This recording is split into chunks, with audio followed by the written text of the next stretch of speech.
I really wanted just to go from the gun and see what happened. So I kind of did that, and I was looking over my shoulder the whole day waiting for sort of Tim to come past. I didn't expect to finish that high up, especially not ahead of Tim. I kind of thought he had first base sort of sewn up, and I was kind of looking for that podium for the sort of VTF pro license criteria that I wanted to try and meet this year. So I'm glad I kind of ticked that box.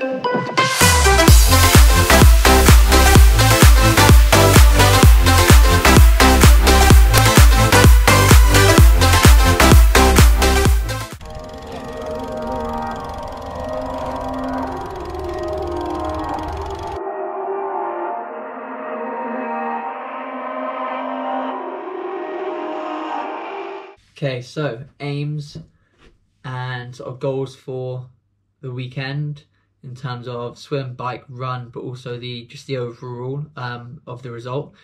I'll go through it point by point. So my swim, my main goal will be to be, I was going to say the first out of the water, but it won't be the first out of the water. It'll be the quickest swim of the day because of the seeded aspect of the race. I'm not going to be gutted if I'm not the quickest swimmer of the day.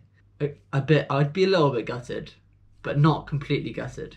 I think having the background in swimming, you don't want to not maximize that. So I think from my perspective there is I want to make sure I'm up the front. I think I'm going to be about 23, 24 minutes if it's an accurate course.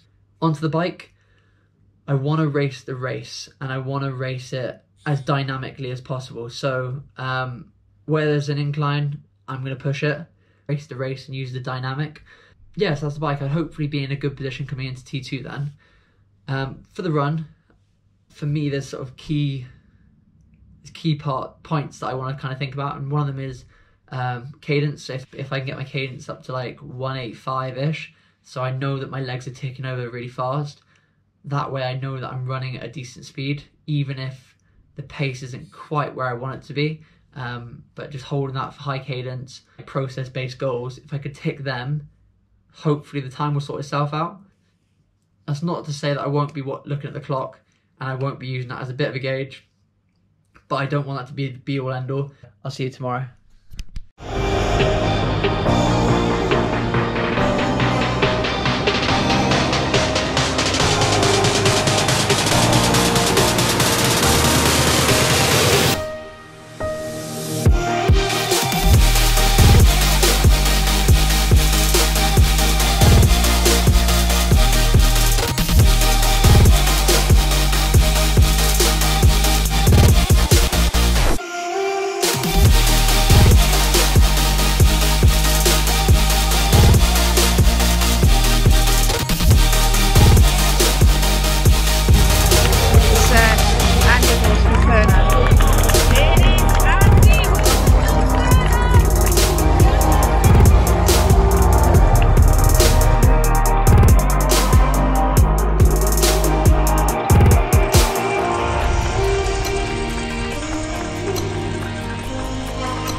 Incredible! Well done, buddy!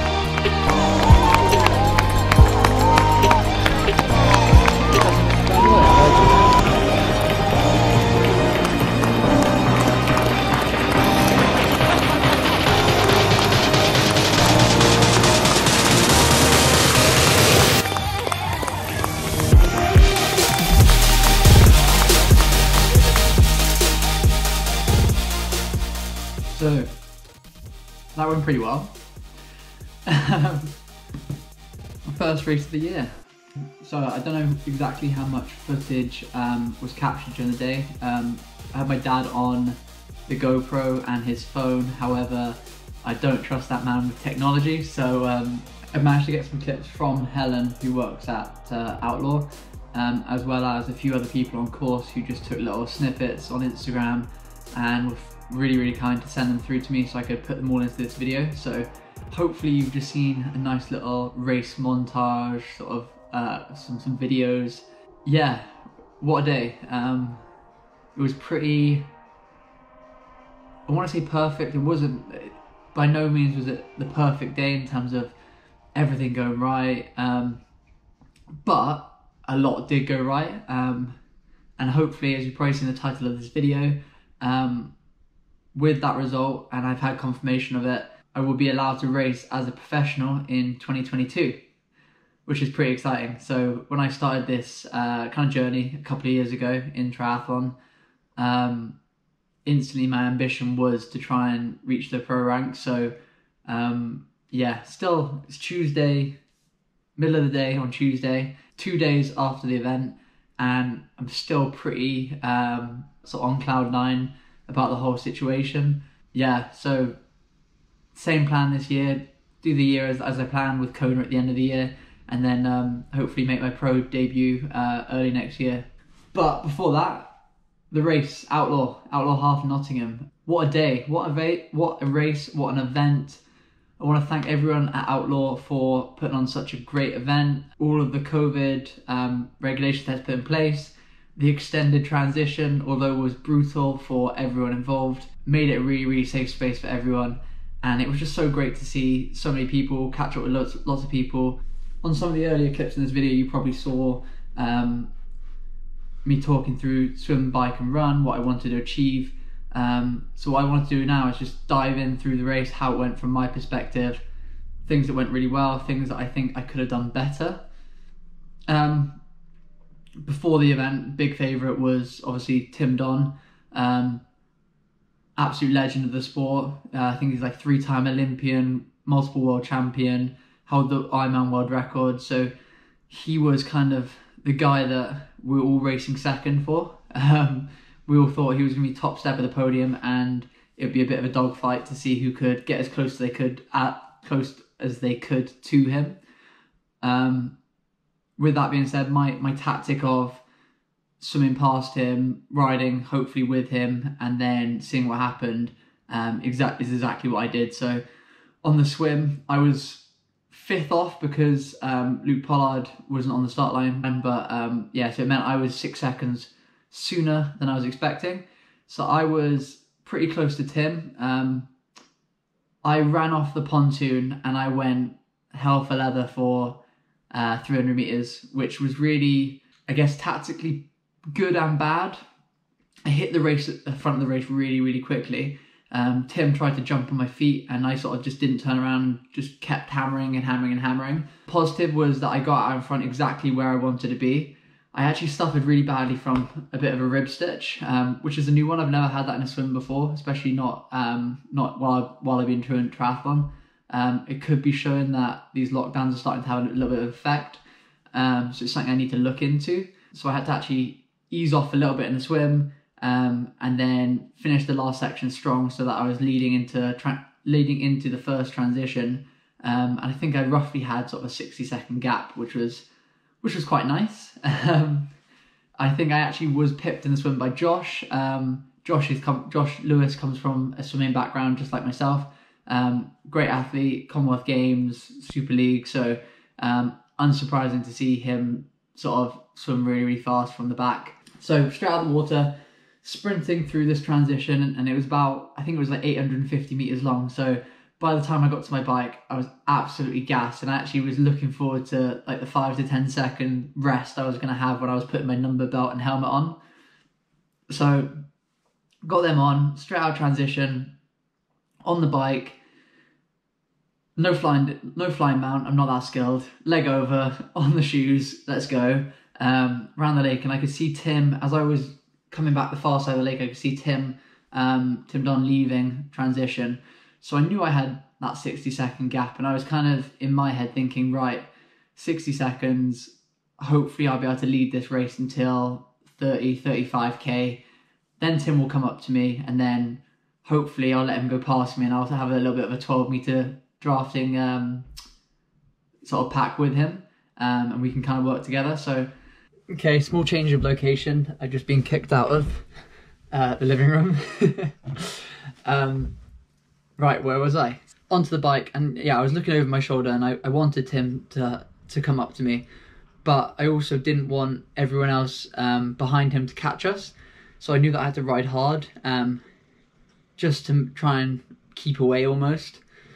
So kind of waiting for Tim. I got through 30k, and then I got to sort of 45k, and then 60k, and I was riding really, really well. I was riding it like a time trial, so where there was uphill sections, I was pushing on and pressing on a little bit harder than threshold and harder than I wanted to. And then when there was a little section when it was more rolling or slightly flat, I was trying to stay aero, just soft pedal a little bit, trying to keep the speed going, but keep the energy nice and low. And that seemed to be working really, really well.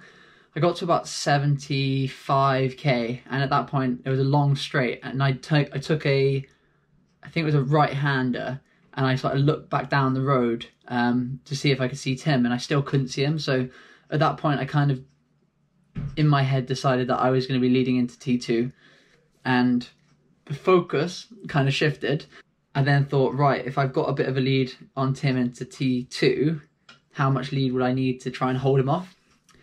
So hammered it into T2. So I was working really hard in the last section, and anyone who's done the last little section, there's a little bit of a gravel section, so you can't hammer it too hard there. But I kept the pressure on the pedals. I kept sort of trying to make time up where I could off the bike, and yeah, massive long transition run again. So I was knackered by the time I found my running shoes, but I knew I had a gap, and I just thought at that point it was all in. I wanted a place on the podium.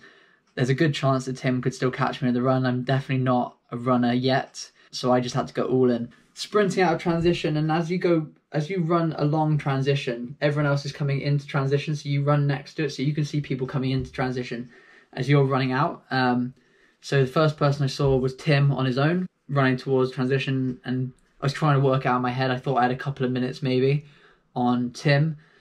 And then just as I was getting to the end of transition, I could see a group of Harry Palmer, Josh, Lewis, but I think there was a group of like 5 or 6 of them, which kind of is frustrating in a way because you just know that they all had a group to ride in on the bike, but at the same time, like that's the aim of the game. You know, you're trying to play the race dynamics. If you've got a 12-meter draft, then you can use it. If Tim had caught me, I would have definitely been trying to sort of play that dynamic. It was just sort of my bad that I was so low for 90k, and that's the way you play it. So it didn't bother me at that moment. I just had to sort of do what I could do and press on. I ran really hard, so getting time splits, and the first one I got was you've got sort of 2 and a bit minutes to Tim, which with an extra 25-30 seconds I had from the start where I caught him, in my head I was thinking, right, that's, as long as he's not running sort of like 20 seconds a kilometre quicker than me, I should be able to hold this. And then as I went around the first lap, I got time splits to like 2 minutes, and I was like, well, he's closed a bit, but he hasn't closed that much. And then on the final lap, I hit a wall about 15k in, and I got one more time split and saying Tim's about 60 seconds behind you. But with the extra 25, it was about a minute and a half. But at that point, I was suffering. I ran down the finish line. They thought I'd won the event, but in my head, I always had the thought process that because of the stagger start, someone behind could beat me. And I knew that like Harry was going really well. I knew that Josh was going really well. I could see them on course. So I just sort of kept going. Finished ahead of Tim Don, which is probably the coolest thing I've ever done in my life. Lovely guy, and absolutely awesome just to share a podium with that guy. Josh then came in third across the line, but because his starting position was quite far behind us, he actually then pit both me and Tim. But that's part of the game. Josh is an incredible athlete. And I think when he makes the shift to long course in the future, I think he's going to be very, very strong at it. But to be honest, at that point, I'd known that the criteria meant that I needed to be the first non-professional and finish on the podium. And both Tim and Josh have long-distance professional licenses. So I instantly kind of thought in my head, like, yes, I've ticked that box. So, yeah, what a day. This video is already going to be like 15, 16, 17 minutes long, so I'm not going to keep you here for any longer. A few little things. I just want to say thank you to everyone who has sent me a message on Facebook, Instagram, Twitter, anyone who shouted for me on the course, anyone who's given me time splits, all the volunteers handing out drinks, well, not handing out drinks, but laying out drinks at the feed stations, everyone who works for Outlaw, and also everyone who raced on the day. I think the general consensus from everyone was like it was such an incredible day. Everyone was having such a great time. It was so good to like connect with so many people and actually meet a few people that I know via social media, but I've never actually met in real life. So for me, it was a perfect day.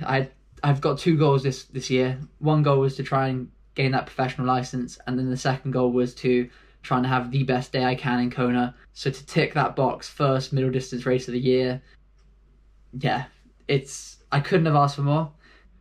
What a start to the year. I will be posting more regularly. I promise. I always say it in all these videos. I will be posting more regularly. So please click subscribe. Please follow. Please like. Push the bell icon so that you get notified when I put a video out. And I'm racing 2 weeks' time. Outlaw Halfnottingham. Cheers, guys. Great result, Andy. 2nd overall. Yeah, I think for me today it was kind of I really wanted just to go from the gun and see what happened. So I kind of did that, and I was looking over my shoulder the whole day waiting for sort of Tim to come past. I didn't expect to finish that high up, especially not ahead of Tim. I kind of thought he had first place sort of sewn up, and I was kind of looking for that podium for the sort of VTF pro license criteria that I wanted to try and meet this year. So I'm glad I kind of ticked that box. And then yeah, just to be on the podium at such a big event with such a stacked field is incredible. Pretty impressive to finish ahead of Tim Dodd. Yeah, I was suffering last sort of 3 or 4k. Wheels really fell off. I was looking over my shoulder. I was having people shout to me, "It's fine, it's safe, it's safe." But I really had to dig in, especially on that last sort of kilometre into the finish. Yeah, well done. Great result. Cheers, thank you.